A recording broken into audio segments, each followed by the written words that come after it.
Welcome to another edition of the Hamilton Bulldogs official podcast, Benched. I'm the voice of the Bulldogs, Reed Duthie. Very pleased to be joined today, and you might call this one the Best Friends edition because we've got Jake Murray making his second appearance on the podcast. First on live video. Jake, how you doing? I'm doing good. How are you? Awesome, thanks. And then the man who I have nicknamed from day one, Train 15, Navrin Mutter. Nav, thanks so much. Thank you. So the first thing, guys, that I want to talk to you about is the relationship between the two of you because Jake 2000, Nav 2001. You guys signed. Jake, you were the halfway through your 16-year-old year, but came to the Bulldogs the following season after a very successful year in the GOJHL. And Nav, you signed as a 16-year-old, and immediately the two of you sort of gelled together. What was it that attracted the somewhat opposites together? I think for me, I don't know like how much our fans know, but me and Nav actually we didn't grow up together, but like around each other. So I'm from Kamoka, he's from Lucan, like 20 minutes away, and we both played for the Chiefs. So I knew about him. I knew about his game and stuff, and then we ended up going to high school together in grade 10 or 11. So yeah, we had some background together. We became close, and I remember I was getting my hair cut that his draft day, and I called him right away. So that was cool, and it's been fun. So we love it. That's awesome. Okay, now I did this with Michael Renwick and Logan Morrison, and I wanted to do it with you guys because you know each other so well. Jake, let's start with you. Give me the scouting report on train number 15 over here. Yeah, train. Obviously, the hitting and the physical side is something you can't really deny. No doubt in my mind, it's the best hitter I've seen in the OHL or even the CHL. So he goes through guys and finishes hits, and he's tough on other guys, other defenders and stuff. But also the other intangibles like his skating ability, his shot, like we saw the other night. True power forward, and I know he brings up Tom Wilson, someone he looks up to, and I think for fans that's a great comparable. So that's what I see, a great team guy and a leader, and we're lucky to have him. Absolutely. I couldn't agree with everything you just said anymore. Navrin, give me a scouting report on number 77, Jake Murray. Well, yeah, with Murray, I know his hockey IQ. He always hassles me and says I might not have as much as him, but no, his skill and the game he plays is very neat to watch, and he can see the play very well. And I think if I can compare, I'd say maybe a Backstrom or one of those players. So yeah, he's a great player and a lot of skill. Now, you guys have sort of grown up in this system, and you've seen it all, from seeing the championship team to seeing a young group coming in behind you guys. And you guys have gone from being that next group of top prospects into now being team leaders. But before we get to being the leaders, what was it like, Navrin, being here in that first season with the Bulldogs and going all the way and winning an OHL championship? That was amazing. Like, just joining the team and just so much change throughout that year. Like, I know just trying to make the team, and when I finally did, it seemed like, okay, maybe I get in some games this year. And then when they started bringing guys in, it was more of just, now I got to sit back and just watch and learn from these guys. Like, there were so many talented players and players that I would look up to, and I was lucky to be close with Mackenzie and the way he held himself. And he was just a pro, and he learned it quick. So I was able to take stuff from his game and just learn from him. So it was special. Jake, same sort of question to you. A lot of people know your story and the heart, the guts, the intensity that you brought every day in making your way onto this team and being there for the championship team. What did it mean to you to be around all that? It was special. Whether you're at the lineup or not, I mean, that was the biggest family I've been a part of as far as teams go. And sitting in the stands, like, I was nervous. I was so into the games. Like, me and Dusty both wanted nothing more to win because we knew, 4 or 5 years in this league goes by pretty fast. So you get one chance of that. Like, you gotta really soak it all in. And like he said, we were so lucky to look up to those guys, have those guys teach us. Nothing really either of us could ask for more in our first year in the league. It's crazy to see how that whole process took place, bringing the guys in and then really pushing for it. It was fun, and something neither of us will ever forget. Last year, you guys saw the beginning of the transition, going from the championship team to restarting that and starting to build another championship group. And Nav, you saw that building last year. What were you thinking as some of the players like Mackenzie Entwistle and Brandon Sagener moved along, some younger players step in like a Morrison, a Renwick, and you start to see that group coming together again that you could take another run with in the next couple of years? Yeah, like we know we have a special group, and like for me, I didn't play a whole lot. I didn't go through the grind that the guys did for my first year. So it's hard for me to really know exactly what it takes. I know I took a lot away from it, but I think with this group, we have a special group and we can do something with it. And I think we're finally coming together and really figuring that out. Jake, it seems like a lot of guys in this Bulldog system bring some skill set like yours. And you look at a Logan Morrison who's got the hockey IQ, the skills up front, and Avery Hayes, a George Diaco. With those guys being a couple years younger than you, what are you able to sort of impart to them as someone who's played in the OHL, who's had success both in the OHL and the GOJHL, to be able to help bring them along? Yeah, I think it's important for every young guy kind of learning from the guys above them. It's something I take pride in now. I mean, talking with the coaches a little, I haven't played in any games yet this year, but as I move forward looking to get into games, like my practice details are stuff that I'm like really trying to focus on. So if I can help those guys, they got the skill and the brains, but the little details that I learned from like guys like Robbie Thomas and stuff like that. So if I can, I know, do a little thing or help them out in any way, like that's what I'm trying to do right now. Now, from hearing from the coaching staff, and I want to get it right from you, Jake, how important are those little details? Because those seem to be the things that separate the guys with just the pure raw talent from going to that next level. It's once they put the little details into their game that they become much better. Do you see it the same way? Yeah, absolutely. I mean, it's crucial, not only as a team trying to win games, but for guys trying to make the next level.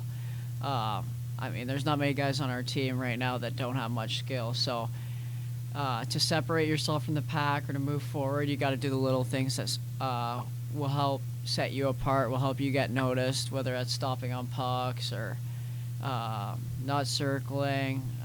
I mean, coming from minor midget, everyone wants to take the puck and go to the other end, but not likely going to happen. So we're really focused on winning as a team and winning as a group and have that pro mindset. That's something I think we're all trying to preach. Nav, when you look at your leadership style, being one of those guys who was here, learned from the older guys on the team, and now you see players, and I mentioned some of the guys that mirror a lot of Jake's style. When you see guys coming up behind you, like a Ryan Winterton, a Lawson Shirk, a Mark Duarte, bigger, more physical players, what are you able to work with them? Well, I'm playing with Wintz right now, and I can already see that he's going to be a great player. And I know I like playing with him, and even Diaco I'm with right now, and those are both great players, and they're young, and Georgie's only 1 year younger than me, but I like playing with those guys, and I like showing them kind of the way, and I like to lead by example, and I like to try and give them room out there and just kind of make them feel safe. What does that mean to you? I've never really been able to ask a physical power forward this question before, but when you're in a physical confrontation, you have a big fight, a big hit, a big goal like we saw against Saginaw last weekend, and the team feeds off that, and you see that bounce back shift, you see the turnaround in the game, and the guys rally behind it. What does that mean to you to see that your effort is something that's driving these guys forward? Yeah, I think it's important, and it definitely feels good. I know it's not easy to do what I do on a nightly basis, and to be recognized for it, and the guys be happy for you, and they feel it. That's important to me. If I'm doing something out there and I'm hitting guys and I'm working hard, I just hope my team knows and they feel it and they're working hard too. Jake, from the other side of it, what does it feel like on the bench when you see Nav go out and he's got the gloves off, or he throws the big hit, he scores the big goal? It feels like there's a difference in the team when he lifts everybody up. What is everyone saying on the bench? Yeah, it's huge. I mean, someone that obviously not only like puts his neck out for guys on the team, but when we see him like chipping offensively or something, that's huge, because when he's not doing that, we also know that he's fighting, he's sticking up for teammates. And so I mean, in Flint we saw the Tucker fight. I think the bench was the craziest I've seen it, and the guys in the stands were standing up. Like that was awesome. And if you can't get some sort of rush or build some motivation off that, like, I don't know what's going on there. So that even fired me up. It's huge for us. Growing up a Bruins fan, I know you did as well. When I was younger, I really looked up to Cam Neely, and that was the comparison I thought of you right away, especially in that Tucker fight that Jake mentioned. It seemed like Tucker got all fired up. He was ready to go, and then you, very businesslike, dropped the gloves, pulled the jersey sleeves, time to go to work. And it felt like you were the most calm I have ever seen someone about to go into a battle. And I said on the broadcast, I just don't know how the heart rate stays at that level all the time for you. Yeah, it's tough. I mean, I don't know, it's hard to explain. I mean, not too many people know the feeling, and it's a different feeling. But I know when he had Shirk, Tucker, it's been a long time coming for him and I think I owed him a couple, he owed me some. So I think just when I saw him there and I gave him the nod, and there's nothing better than feeling the fans get up. You can literally feel the fans get up, and you know it's going to be exciting. So I thought I'd make it a long wait to square up there in center ice. So that was fun. That was very entertaining. I really enjoyed getting the chance to call that. And the other thing is the sportsman side of it. That fight's over. You guys went toe-to-toe. It was brilliant. It got the fans into it, the benches into it, and at the end you're giving each other a pat on the back. I think it's something that a lot of people don't realize, that yes, there is a fight in the game, but it's two guys who respect one another in most cases, going at it and squaring off like that. Yeah, for sure. And I know growing up, I've been raised as my parents too. They kind of like that mature respect, always respect. You know what I mean? There's a fighting in the game, but I will never be a fighter as a person. You know what I mean? I'm always going to be a kind person, but when it comes to fighting, sticking up with teammates and bringing the energy of the game, I enjoy doing that. And once it's said and done, then it's all good. I think I kind of gain more respect from someone that I'm fighting, so after the fight. I like that. That's a really good way to look at it. Jake, Nav mentioned earlier that he likes to make the guys on the ice with him feel safer. Just riding on the bus with him, I feel safer. Yeah. What's it like being on his wing? It's fun. We joke, and I'm not going to lie, we get at each other a little bit too, but, I mean, 10, 15 minutes after, it's back to he's my best friend and someone I love being around, so I even kind of messed up, but I like to get him going, get him mad at me a little, so we do that, and then it's fun, but yeah, nothing better. I got the chance to skate with Nav and Cade and Nate at a couple of the Be More Than a Bystander skates, and I took the puck off him one time, and I heard Cade Landry start to give him something. I thought, oh no, I'm in trouble. and to your credit, you were very nice. You just came back, lifted my stick, and took it right back. So I thank you. As this team moves forward, what are the next details that the Bulldogs need to work on, Jake? I think right now for us, it's last couple games been pretty evident. Our D zone, not that it's bad, it's just the little things here and here. We're watching video. I mean, Steve's really helping with the D now, and I think we're going to clean it up. We changed a couple things on our forecheck too, because a lot of the offense we're actually giving up is starting at their end as well. So we're lucky we have 3 or 4 of the best coaches, so well experienced, and they know exactly what they're talking about. So every day we're watching video and learning from them, and that's important. So we're looking to move forward. Navrin, I mentioned to you guys before we started this that in Peterborough, and it sounds strange, 8-0 in 8-6 games, but in Peterborough it felt like the closest 4-0 game I had seen halfway through that game, and it felt like we were one shot away from being right back in it. And then at times against one of the best teams in the OHL in Saginaw, you guys were dominating the game.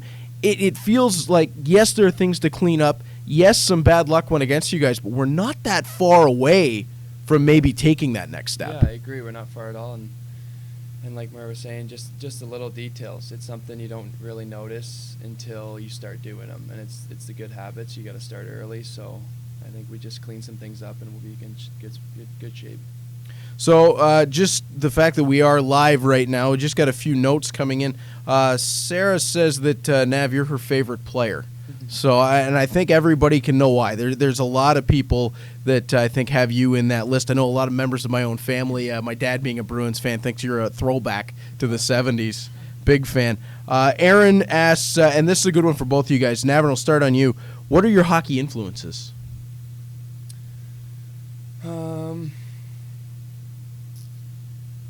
Like as like players and stuff like that, or look up to.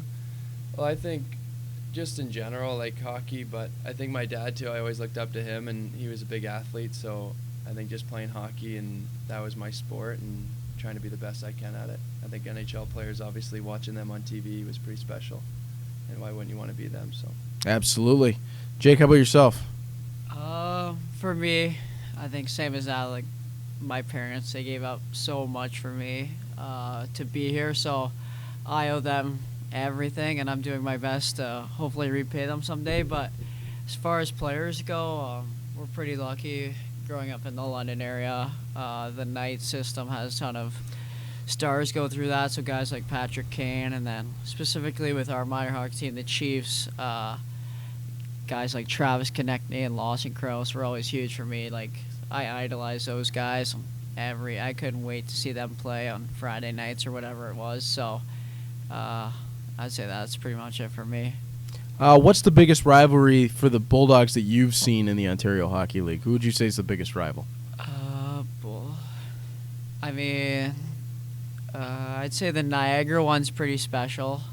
They're close games, and then for some reason, whenever we play like Barrie and Oshawa too, like those games are always fun. Guys get up for those, and they're rough and scrummy. So those are the games that are fun to play in. Feels like there's a bit of heat there between those teams. Yeah, I'm not sure if they're a rivalry or just like kids growing up right now that are in both organizations knowing each other. But those are always fun ones. Nav, same picks? Yeah, I would say so. I think Barrie too, but I also think Ottawa. I think we've grown like a rivalry with them where it's just like you're going to battle when you're there, and you want to beat them at their home rink, and they want to beat us here. So it's good. That's fun. What's interesting about that one is the 2018 championship team. You guys knocked them out in the first round, but you saw the growth there for Ottawa. Last year, they go past us in the first round, but you saw the growth in the Bulldogs in that series. Ottawa's still at the top. The Bulldogs making their way back, and it feels like there's going to be this continued flip-flop between these two organizations. The timing is a little bit separate for each of them, and the games this year between the two sides have been incredible. What are you guys looking forward to coming up in your fourth years in the OHL for both of you?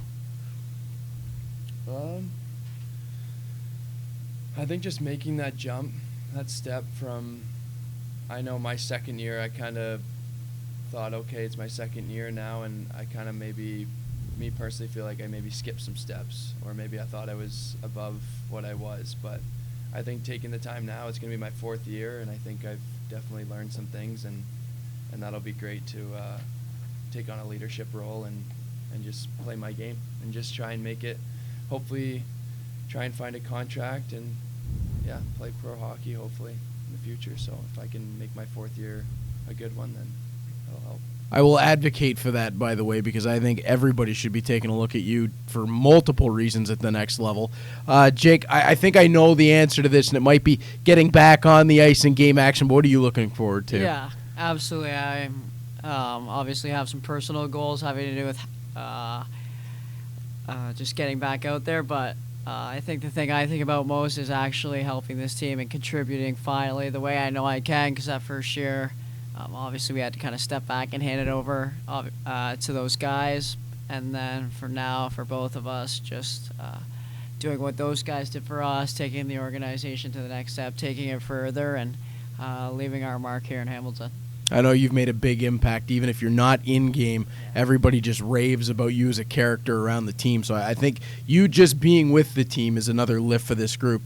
Two more before we go, guys. And Corey is asking, Nav, who is the toughest guy you've hit in the OHL? Toughest guy I've hit. I remember when I was 16, we were playing Oshawa, and I think I lit up Stillman, so I don't know. That would be probably one of the toughest guys I've had. I think that would qualify at the top of the list. I remember after he hit Marian Studenic in that season, and then the trade was made for him, and I asked Marian what he thought about him coming over. He said, just glad I don't have to play him anymore. Yeah. So, very tough guy. Did you learn a lot from Riley Stillman, by the way, in that toughness factor? Yeah, I think so. Just putting his body on the line, and he knew how to do it. So. All right, one more for you guys, and this is one that we had with Cade Landry and Brady Johnston as well. Navrin, we'll start with you. Favorite part of being on the road with the team? Favorite part? I'd say the bus rides. I think the bus rides are the best. They're so fun, and we got some Netflix going on there now, and it's fun being in the room together. Me and Murr room together, so just the conversations, the joking around, it's too fun, and it's something you'll miss when you move on. Absolutely. Jake, how about you? Favorite parts of being on the road? Yeah, I think every guy enjoys being with the guys and taking time away. A lot of, honestly, traveling to places I would never be unless I'm playing here for the team. So, yeah, we're all lucky, something we don't take for granted. I think the best times, so specifically, are kind of after dinner, before bed. It's just all the guys in the hotel, everyone's room hopping and playing pranks. And I love to laugh. He loves to laugh, and it's just a blast. And time flies when you're with the guys. One thing about this group is I wasn't on the bus with the 2018 team, and I know how much you guys enjoyed being around each other then. This group just genuinely seems to enjoy being around one another, whether it's at the restaurant, the rink, the hotel. It seems like a special group that's being built once again, and I think it's only a matter of time before we're looking at another championship potential here. Absolutely. Guys, I want to say thank you very much, both to you, Jake, and you, Navrin, for being here with us. I know it's tough sometimes to take time out of the day, so really appreciate you getting your say in with the fans. Thanks for having us. Yeah, thank you. So my thanks to both Navrin Mutter and Jake Murray, two of the leaders of this Bulldog group that are going to be that leadership group as we head towards another championship here in Hamilton. You've been listening to the Hamilton Bulldogs official podcast Bench. You can catch us on iHeart, iTunes, Spotify, or Google Play, as well now live streams on YouTube. Can't beat that. Thanks for joining in. You'll have to tune in next time to see who's sitting a shift with me.